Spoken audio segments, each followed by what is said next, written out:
tarde, boa tarde. Tudo bem com vocês? Eu estava aqui conversando com meu filho Vitor, com a noiva Fernanda, estávamos trocando ideias sobre espiritualidade, até para desenvolver o programa de hoje. E você fique à vontade para mandar suas perguntas aqui para o programa. Nós estamos ao vivo agora no Facebook. Você digite, escreva no campo, escreva no Facebook Rádio Mundial. Você vai me ver ao vivo falando sobre espiritualidade. Eu quero agradecer a todos os ouvintes. Eu tenho ouvintes que estão agora viajando de uma cidade para outra.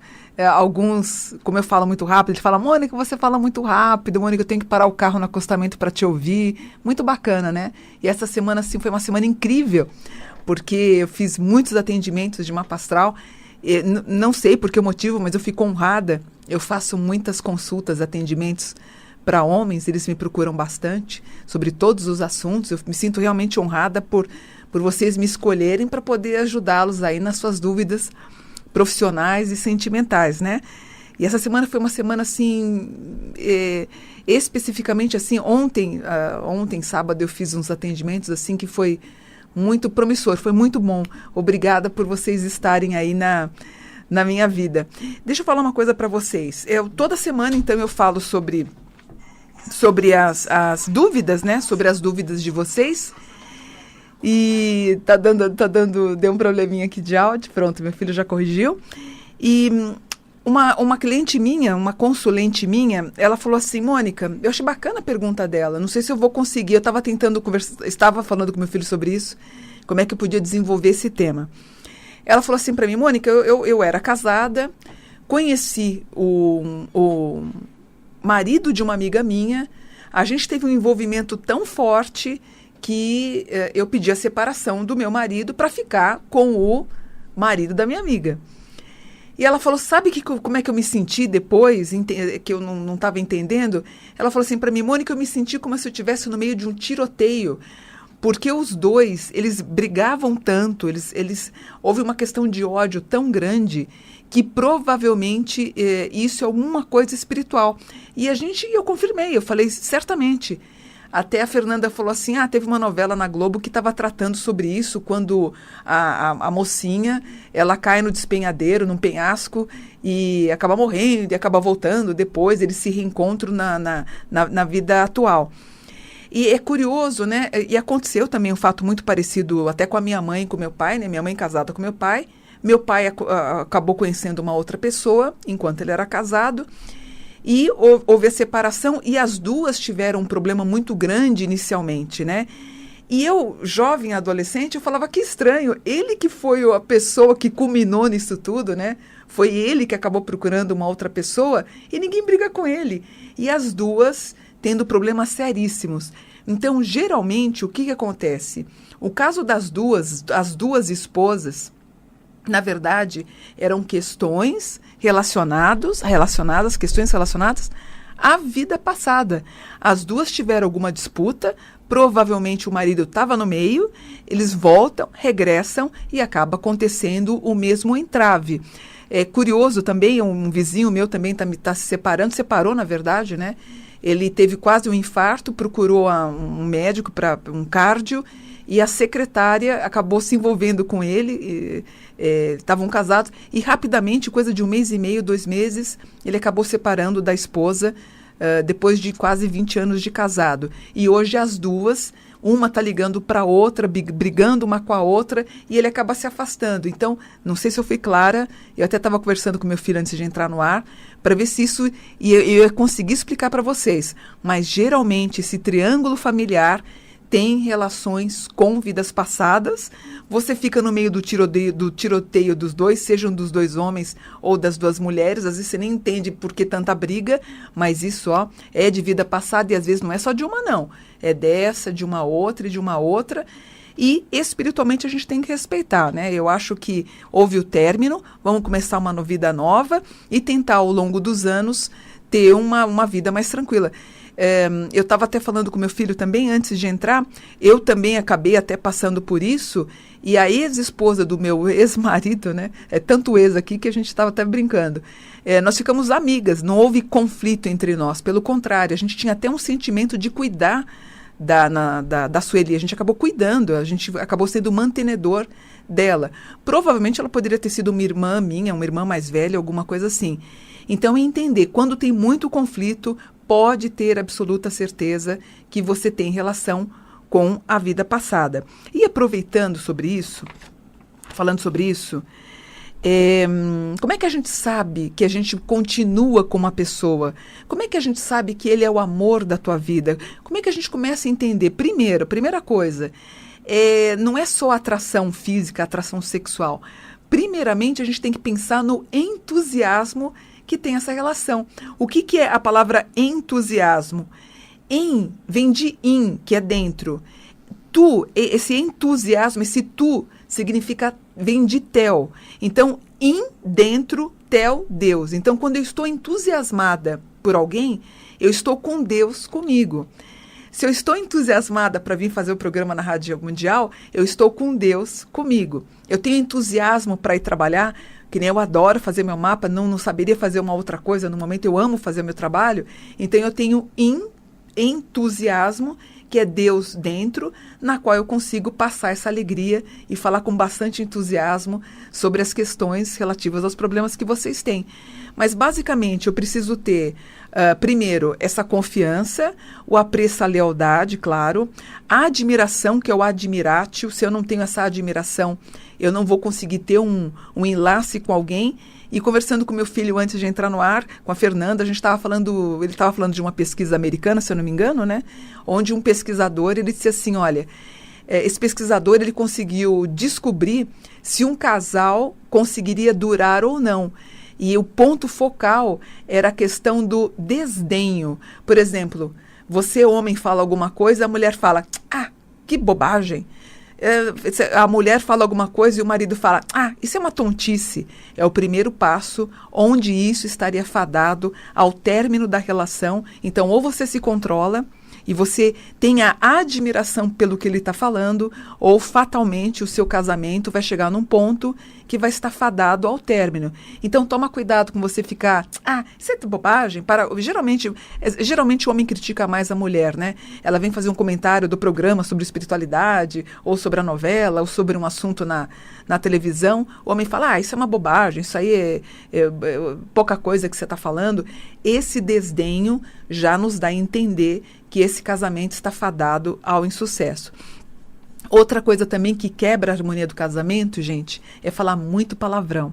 Falou palavrão é um outro tópico também que está fadado ao término da união.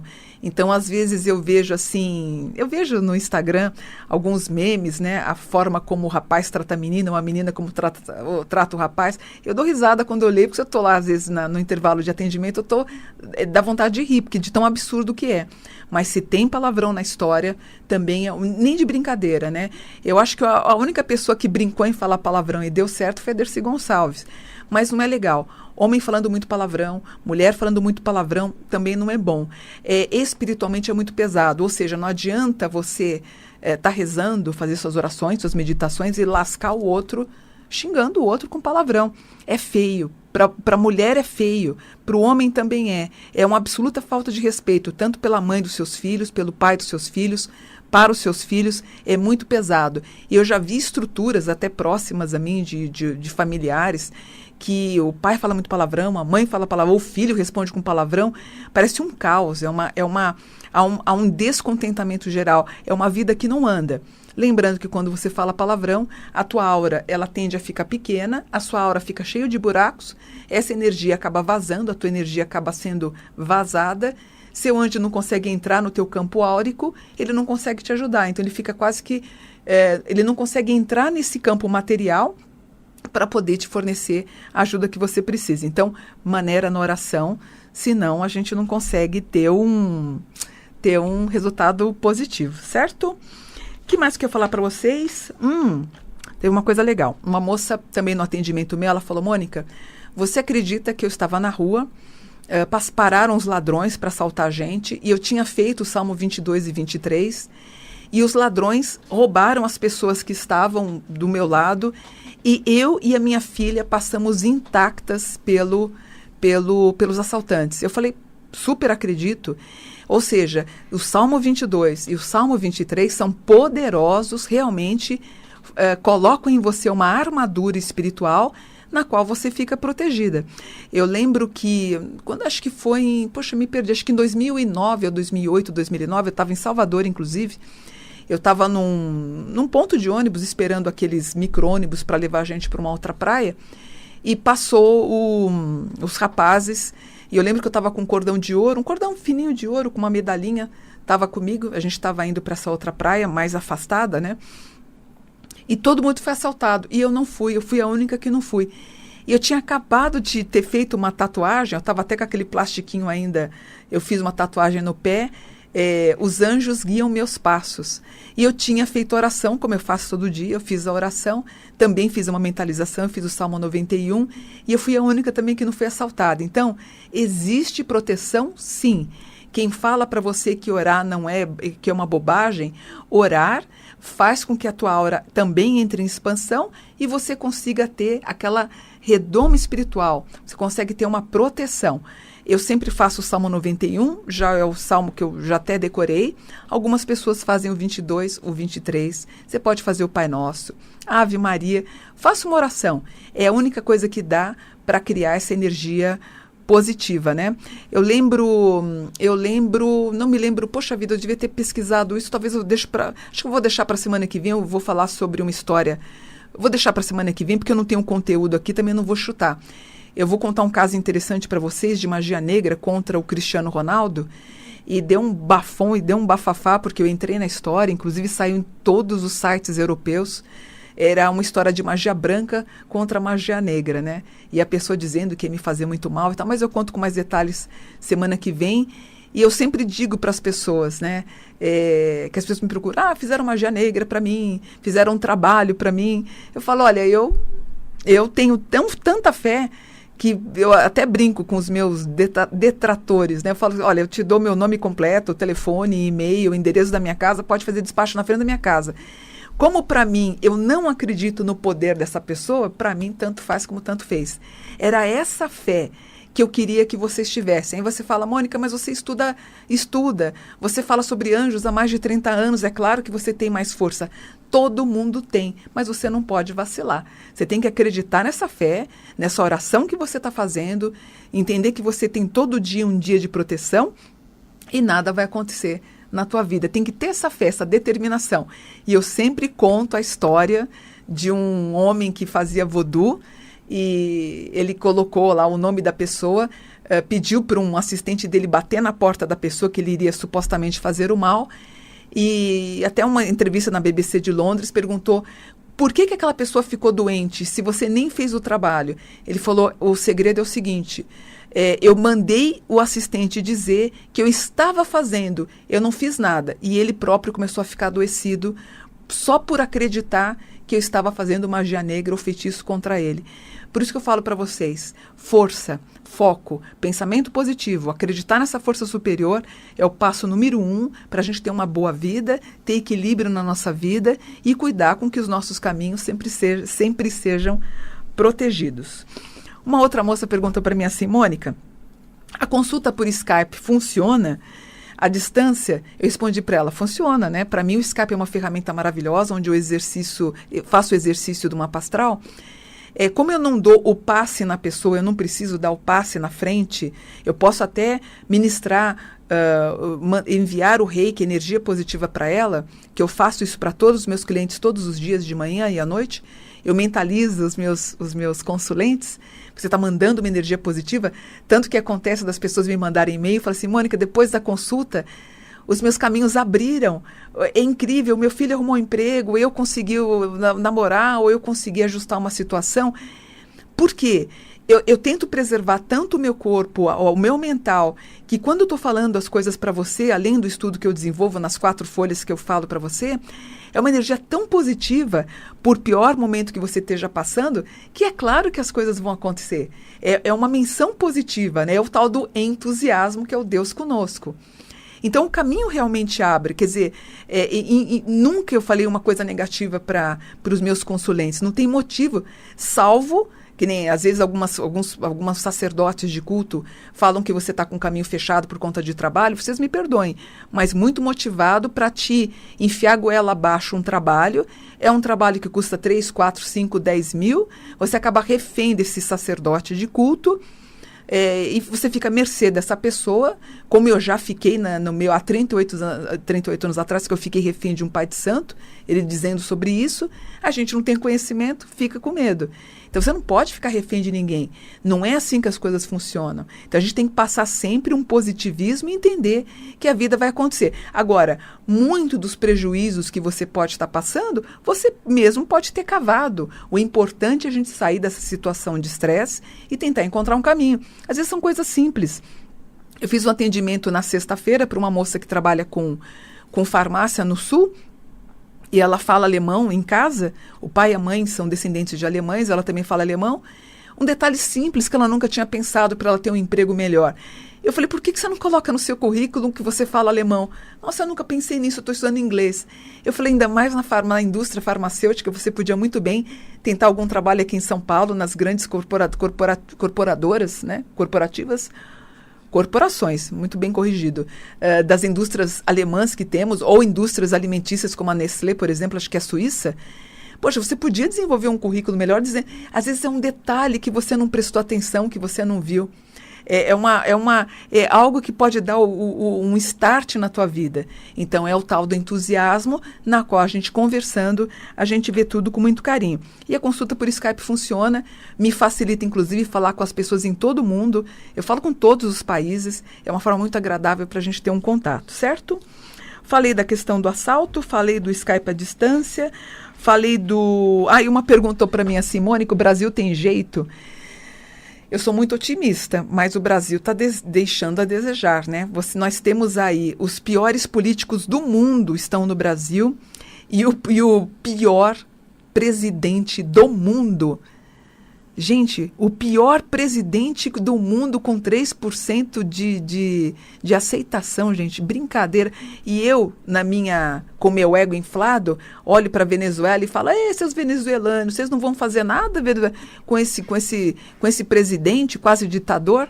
E aqui no meu quintal eu tenho o pior presidente do mundo. Brincadeira, né, gente? Aí as pessoas falam assim, Mônica, a gente tem que orar. É verdade, mas antes de orar, a gente tem que ter consciência.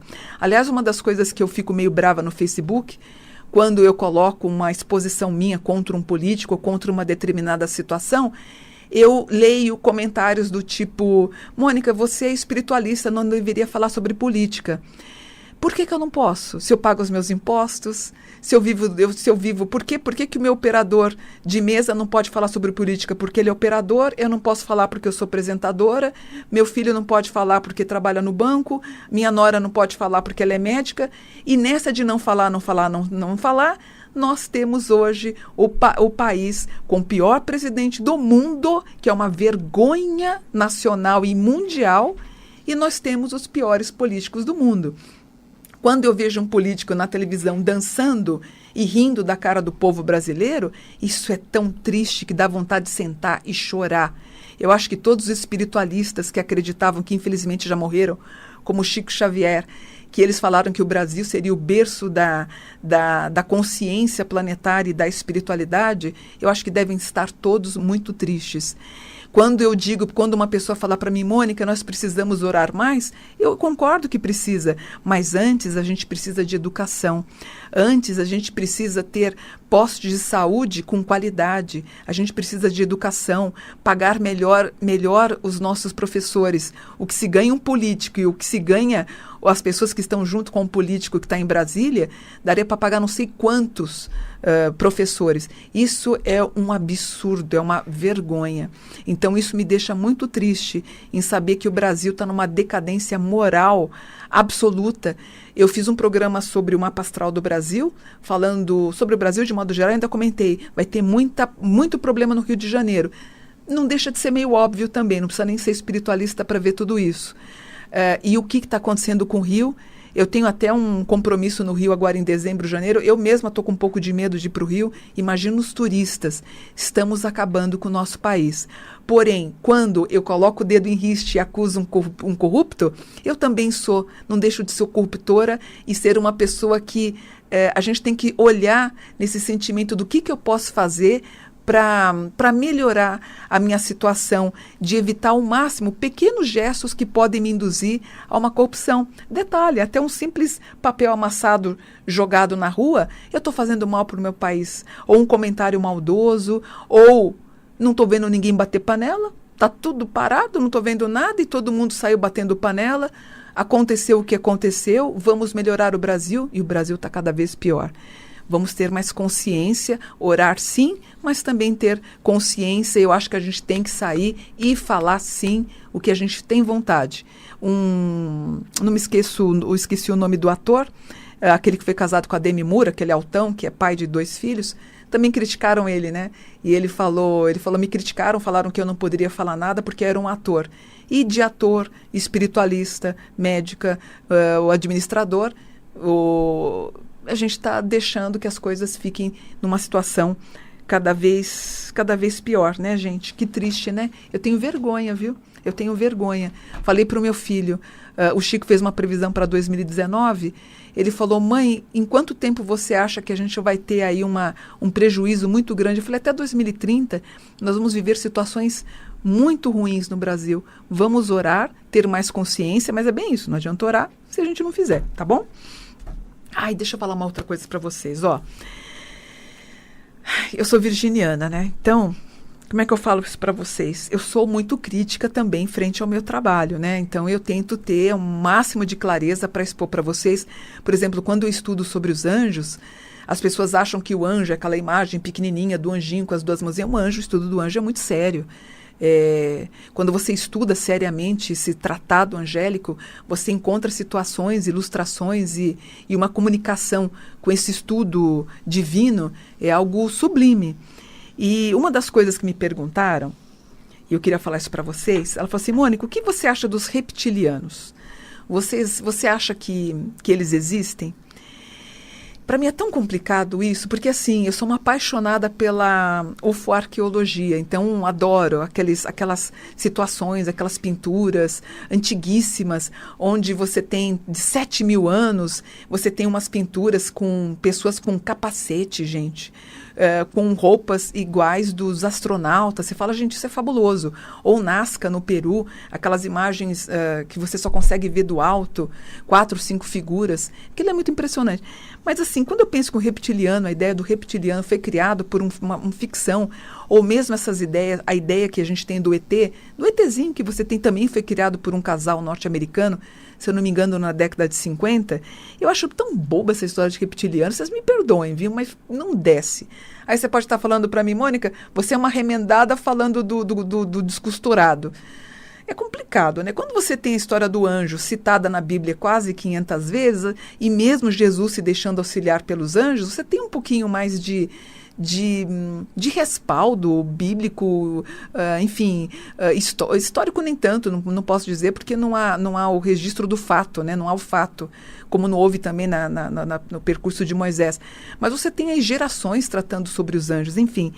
E o que são os reptilianos, né? Eles são chamados de reptoides, de povo lagarto e dos dracônias. Então é muito complicado eu achar que em outros planetas tem um jacaré. Ah, me poupa, não, me perdoe, meus amigos. Olha, quem curte meu programa sabe que eu sou assim, não dá para entender um dragão, alguma coisa com uma consciência superior. Não dá. E esses reptilianos seriam alienígenas que eles chegariam ao poder aqui na Terra. É tão complicado que eu não sei nem se eu falo isso para você, mas eu vou falar porque me perguntaram. Os reptilianos seriam extraterrestres que estariam usando a forma humana. Eu sei que eu vou tomar pau de algum grupo de ufologia, mas me perdoem a minha opinião. Por exemplo, o presidente da Coreia do Norte, George W. Bush, a Elizabeth II, eu vou aproveitar, já que a gente está falando sobre isso tudo, até coloco o Temer na história. Então, são pessoas os reptilianos que conseguiriam ter uma forma humana e vampirizariam essas pessoas. Eu acho muito delicado, gosto da ufarqueologia, mas para mim não vai, gente. Eu tenho uma amiga minha que faz regressão de memória e tem pessoas que se dizem reptilianas. Aí chega a me dar uma dor no estômago quando eu penso nisso. Respeito quem acredita, quem frequenta, enfim, congressos ufológicos e tal, mas assim, para mim é um pouco delicado. Enfim, já estou com a cena para dizer que eu tenho que ir embora, já estourei o tempo, inclusive. Eu volto então semana que vem para falar de mais assuntos interessantes para vocês. A gente volta então para mais um programa Mônica Bonfilho. Namastê, fique com Deus. Até semana que vem. Tchau.